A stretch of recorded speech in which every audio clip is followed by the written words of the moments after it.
previously on the keys of time. We now have the keys that are necessary to start to systematically unveil the Bible's chronology.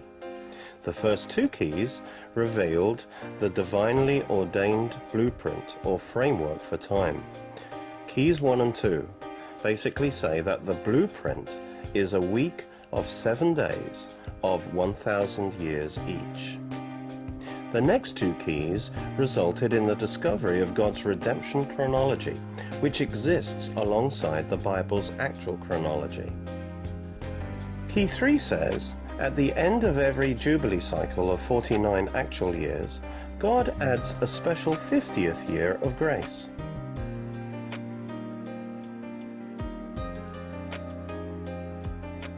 Key 4 is the principle of unreckoned time, which says that God does not count times when his people's sin causes his plan of redemption to be suspended.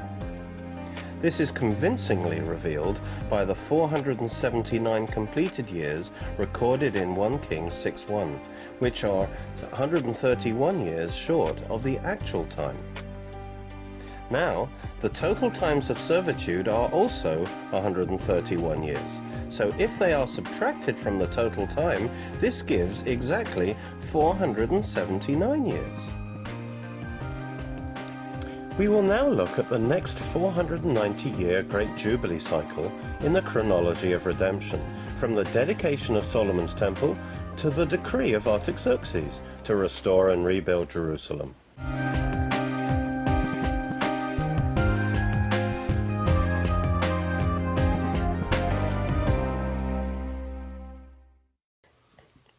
Hezekiah reigned over Judah for 29 years. We read in 2 Kings 18:1 and 2, Now it came to pass in the 3rd year of Hoshea, the son of Elah, king of Israel, that Hezekiah the son of Ahaz, king of Judah, began to reign.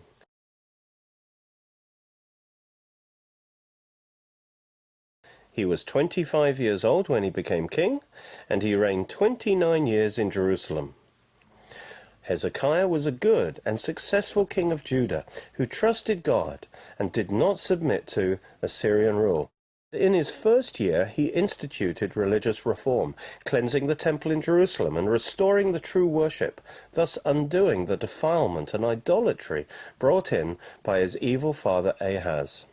Hezekiah came into great wealth and honor and carried out many building projects, including his famous tunnel, the Hezekiah's Tunnel. At that time, Hezekiah celebrated a great Passover, inviting everyone in Israel as well as in Judah. The account of this is found in 2 Chronicles 30. The events of this chapter confirm the synchronisms of 2 Kings 18:9-11, which say that the northern kingdom was still there when Hezekiah started to rule. For these events could not have happened once the north was under Assyrian control. This open-door policy of Hezekiah to all Israelites proved vital in the next few years, as the northern kingdom headed towards destruction at the hands of the Assyrians. The archaeology of this time tells us that the number of villages in Judah increased 5-fold, and Jerusalem expanded to many times its previous size, requiring a new wall. This shows there was a massive influx of Israelites from the north escaping judgment.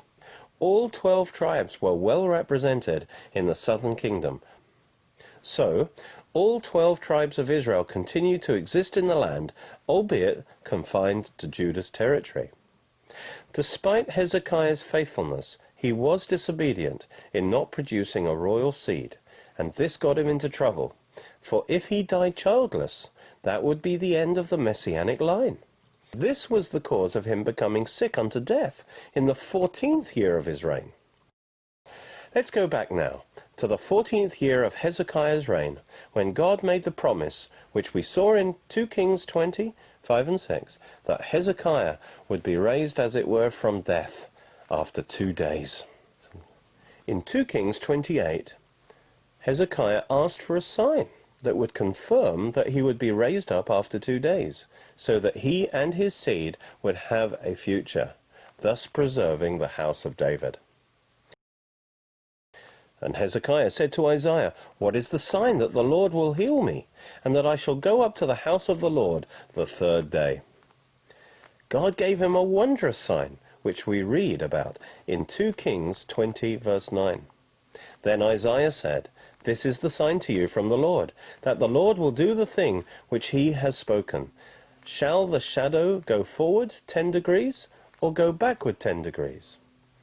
This sign would also confirm that, despite their sin, Israel would be saved from destruction and be raised up to have a future. You see, Hezekiah was the head and representative of the nation. As goes the head, so goes the nation, as 2 Kings 26 says, "I will deliver you and this city from the hand of the king of the Assyria, and I will defend this city for my own sake and for the sake of my servant David." This sign was one of the greatest miracles in the Bible, showing something of great significance was going on that would ultimately relate to the Messiah. Hezekiah did not need or deserve such a sign, because he just had to wait 2 days. So it surely pointed to something of far greater importance beyond this immediate situation. The sign was this: God literally turned the clock back 10 degrees, and we have strong evidence that these 10 degrees were in fact 10 hours, as you might expect. Isaiah 38:8 makes it clear that the sun moved back in the heavens to its position 10 hours previously. "Behold, I will bring the shadow on the sundial, which has gone down with the sun on the sundial of Ahaz, 10 degrees backward. So the sun returned 10 degrees on the dial by which it had gone down." So in other words, when it was 6 p.m., sunset, at the end of the day, a picture of Hezekiah with the sun going down on his life, the sun went back to its 8 a.m. position 10 hours previously, so that the whole day could run again. A picture of Hezekiah being given a new start, a second chance. Including his accession year, the actual length thus far of his reign, which was now coming to an end, had been 15 years. He had started well, but he was ending in pride and unbelief. However, God in his mercy was rewinding his clock so that he could have another 15 years. The basis for this was that God had cast all his sins behind his back, as Isaiah 38:17 says, which was on the basis, of course, of Messiah's atonement. "Lo, for my own welfare I had great bitterness. It is you who has kept my soul from the pit of nothingness, for you have cast all my sins behind your back." Hezekiah is a type and representative of Israel. The sign was a visual illustration of what God was doing for Hezekiah, and a perfect type of what he would do for Israel when they came to the end of Daniel's 70th week in unbelief. On the basis of Messiah's atonement at that time, God would rewind Israel's clock 7 years, just as he rewound Hezekiah's clock 10 hours, and Hezekiah's life 15 years, thus putting away and cancelling their 7 years of sin, so that these 7 years, Daniel's 70th week, could run again, giving them a second chance. In the case of both type and antitype, God had to do this to fulfill his plan of bringing forth the Messiah and his kingdom, which required Israel's cooperation. Though we've seen other types of the cancellation and rerun of the 70th week, rewinding Israel's chronology or clock, this is the primary one, for God literally did rewind the clock. Hezekiah had that day to live over again. He literally relived that same day. There were 2 noons, and so on. Likewise, Israel will have the 70th week to relive, but it will finish better the second time, just as it did with the rerun of Hezekiah's 15 years. The second half of his reign finished better than the first half. Right at the end of the first 15 years, God intervened in grace by rewinding Hezekiah's clock. Then there was an interval of 2 days, after which he appeared before God in the temple, which marked the start of his second 15 years. On the third day you shall go up to the house of the Lord, and I will add 15 years to your life. Thus, between the run and the rerun was an interval of 2 days. Likewise, right at the end of the first 70th week, there was a divine intervention of grace when God rewound Israel's clock. This is now being followed by an interval of 2 days, of 2,000 years, after which Israel's clock will restart and the 70th week will rerun. Notice that first the clock was rewound to the start of that day, which was the starting point for the 2 days. Likewise, the 2 days should be measured from the start, not the end, of the 70th week of Daniel. So there is a 2-day difference between both the start and the end points of the run and the rerun. Both Hezekiah's miracle of rewinding the sun and Joshua's miracle of stopping the sun and moon demonstrate the two things God did to fulfill his plan on time, according to Daniel's 70th week, in spite of man's sin. Firstly, he rewound Israel's clock to rerun it. And secondly, he stopped Israel's clock whilst they were out of fellowship until it was time for the rerun. Both were acts of mercy and grace, done to fulfill his covenant promise to bring forth the kingdom of the Messiah on time, in the face of man's unbelief. Hezekiah's raising up after 2 days is typical of Israel's raising up after 2 days, that is 2,000 years. This is confirmed by the placing of a lump of figs on his tumor. 2 Kings 27 says, "Then Isaiah said, 'Take a lump of figs.' So they took and laid it on the boil, and he recovered." The fig tree, you see, represents the nation of Israel, planted in the land.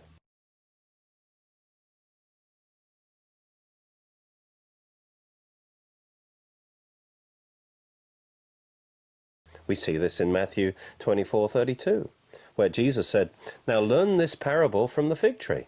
When its branch has already become tender and puts forth leaves, you know that summer is near."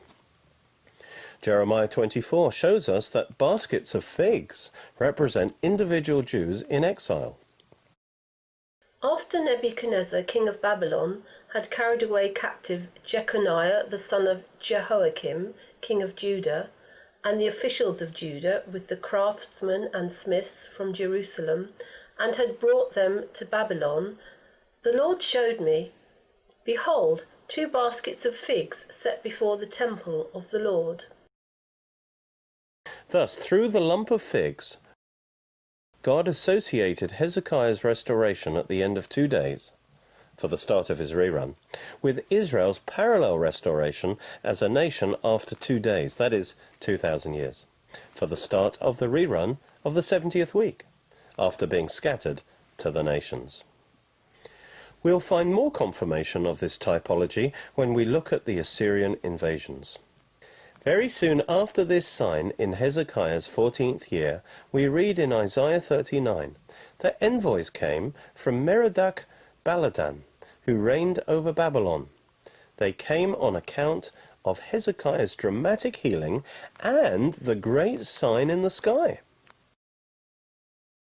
Even in the matter of the envoys of the rulers of Babylon, who sent to him to inquire of the wonder that had happened in the land, God left him alone only to test him, that he might know all that was in his heart. Hezekiah showed off all his treasures in an attempt to impress them with his strength and so build an alliance with them. This is why Isaiah rebuked him. This revealed that Hezekiah was still in unbelief, trusting in other nations rather than in God to defend him against the Assyrian threat.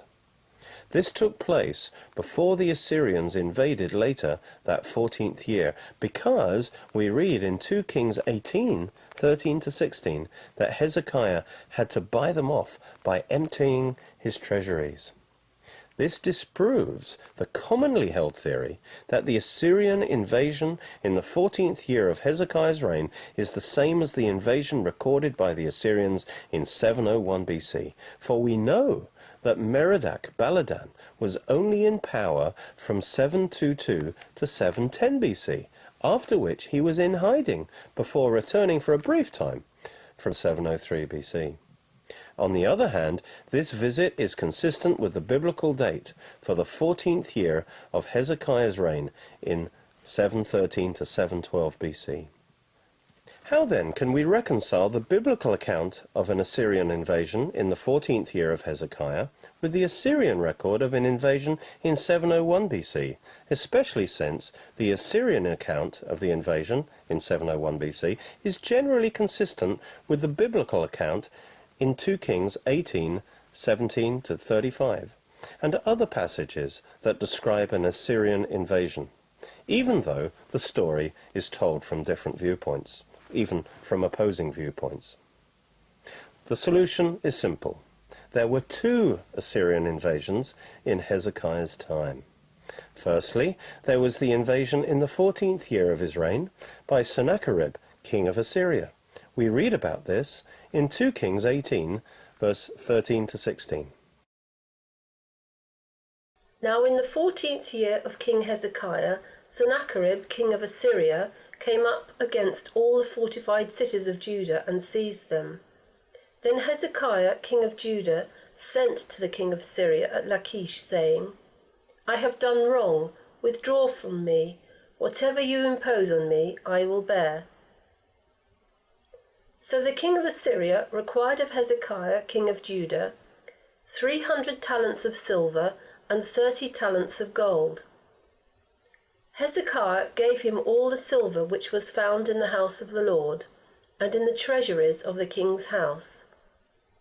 At that time Hezekiah cut off the gold from the doors of the temple of the Lord, and from the doorposts which Hezekiah king of Judah had overlaid, and gave it to the king of Assyria.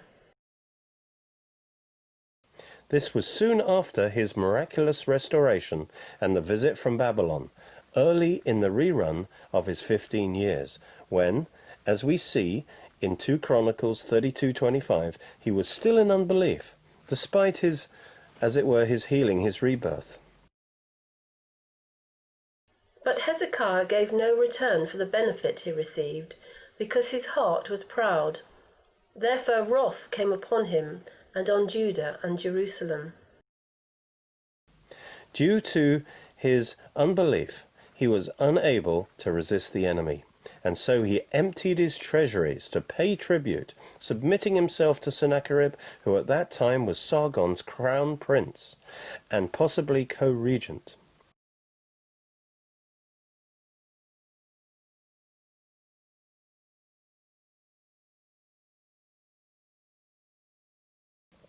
The Hebrews reckoned foreign crown princes as co-regents, and therefore they called him a king.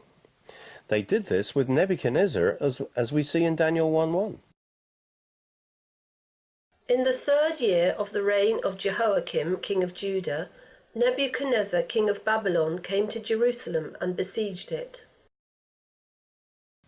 Also, they might have called him king in anticipation of his actually becoming king.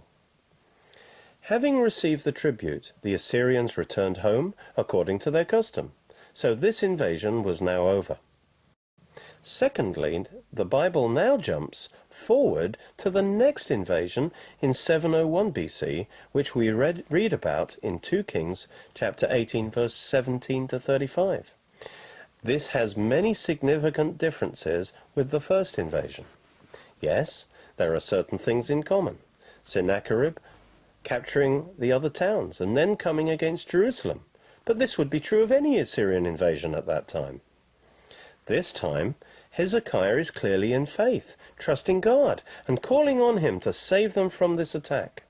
So this time, Hezekiah refuses to surrender and to pay off Sennacherib. As a result, This time, the angel of the Lord, who is Jesus himself, intervenes and kills 185,000 Assyrian soldiers overnight, resulting in Sennacherib returning home, where he was later assassinated by his sons. That happened in 681 BC, as we read about in 2 Kings 19:37. It came about, as he was worshipping in the house of Nisroch his god, that Adramelech and Sharezer killed him with the sword. And they escaped into the land of Ararat. And Esarhaddon his son became king in his place.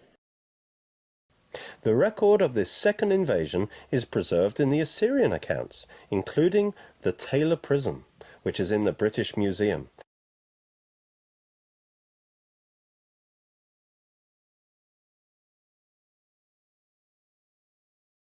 And it's dated to 701 BC. Although, as to be expected, Sennacherib spins it in his favour as best he can, as much as possible, he does admit he had Jerusalem surrounded, but that he failed to capture it.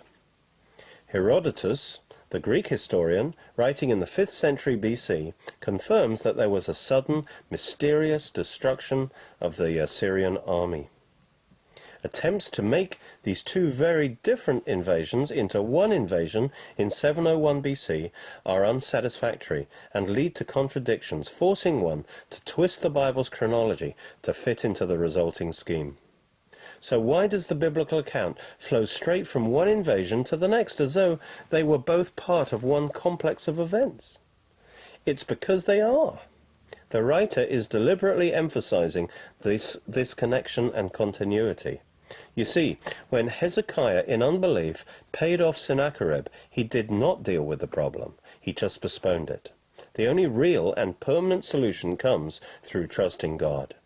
Thus, the second invasion, near the end of Hezekiah's second 15 years, was a direct consequence of the way he handled the first invasion near the start of these 15 years. The two invasions are directly related. The second was the inevitable result of the first. That which was left unresolved in the first, because of sin, had to be resolved in the second.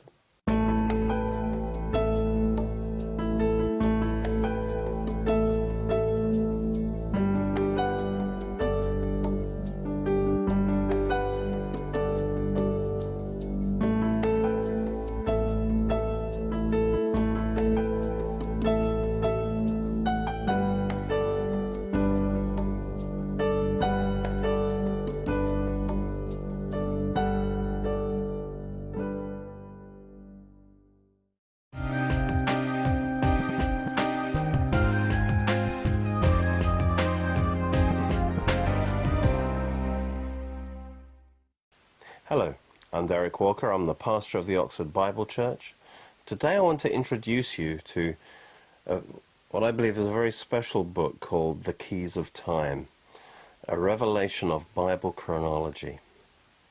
This book will give you a thorough grounding in the exciting subject of Bible chronology, revealing the keys by which you can unlock the treasure chest of God's Word concerning its revelation of time. And so we start, you see, by looking at the major keys that will unlock this treasure chest, like the fact that all time is based on the creation week, and one day with the Lord is as 1,000 years, and we look into the Jubilee and how that also unlocks how God measures time. And we look at the principle of unreckoned time.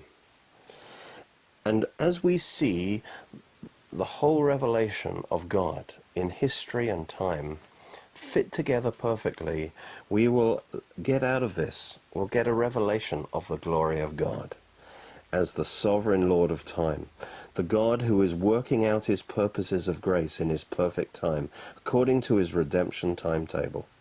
So through this book, God will impart to you a rich understanding of the times, giving you a fresh revelation of the special time in which we're now living near the end of the age.